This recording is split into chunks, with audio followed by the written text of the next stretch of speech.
লক্ষ্মী দেবীর 12 মাসের ব্রত কথা বড়ই সুমধুর। প্রক্ষোভ বিঘ্ন সব যাতে হয় দূর। এই ব্রত যেবা করে, যেবা পাঠ করে, সেবা শুনে কিংবা গ্রন্থ থাকে যার ঘরে, কোনোই অভাব তার না থাকে কখন।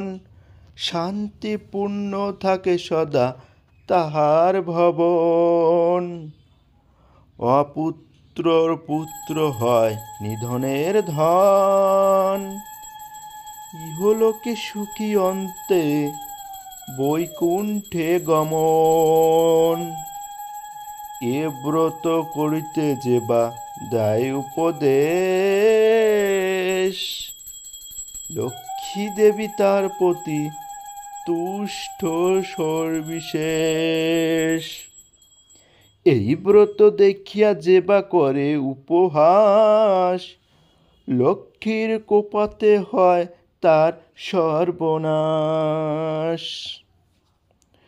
লক্ষ্মী দেবী ব্রত কথা হলো সমাপন।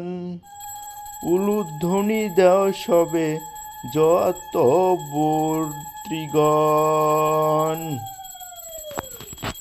প্রণমিয়া লক্ষ্মী পদে জুড়ি 2 কর।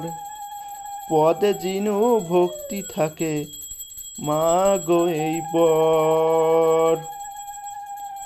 সিঁথিতে সিঁদুর দেও যত ত্রেয়গণ।